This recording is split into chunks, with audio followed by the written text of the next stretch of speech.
Good morning everyone. তো আশা করছি সবাই ভালোই আছেন। তো আজকে আমি কোথায় যাচ্ছি চলো দেখাই যাক আজকে আমি কোথায় যাচ্ছি। তো যাওয়ার পরে দেখা হবে। তো ফাইনালি সেখানে আমরা পৌঁছে যাই। তো আমরা কোথায় পৌঁছেছিলাম আমি তোমাদের সবার সাথে শেয়ার করছি। তো এইগুলো আমার বন্ধু বান্ধব সবাই, তো ওদের সাথে আমার দেখা হয়ে যায়। আর বৌদি তো ঘেমে পুরো স্নান হয়ে গেছিল, ভীষণ গরম ছিল। আর আজকে আমি বেরিয়েছিলাম হ্রদ দেখার জন্য। তো আমার বন্ধু বান্ধব তো আগে চলে গিয়েছিল, তো আমাকে বৌদির সাথে যেতে হয়। তো এই যে আমাদের হ্রদ, আমরা ছোট থেকে বড় হয়েছি এই সল্টলেকে এই হ্রদ দেখে।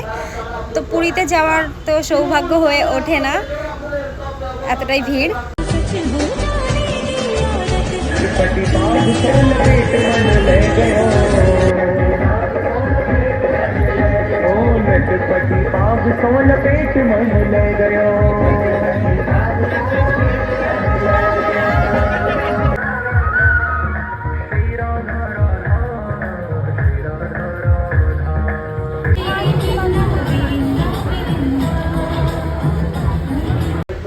তো এদের পারফর্মগুলো আমার সত্যিই খুব ভালো লাগছিলো। এরকম পারফর্ম দেখতে আমার সত্যি খুব ভালো লাগে।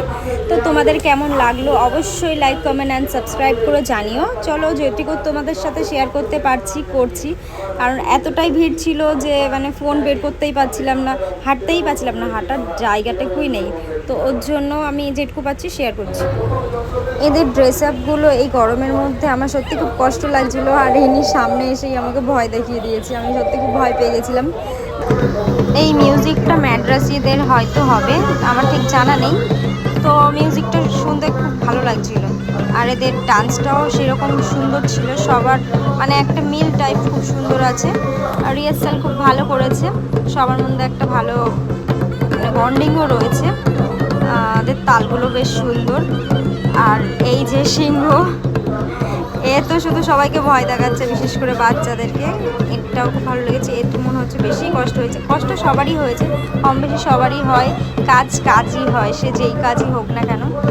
তো ড্রেসের তো একটা ব্যাপার থাকে, যারা এইসব লাইনে কাজ করো তারা খুব ভালোভাবেই জানবে কতটা কষ্টের বিষয়।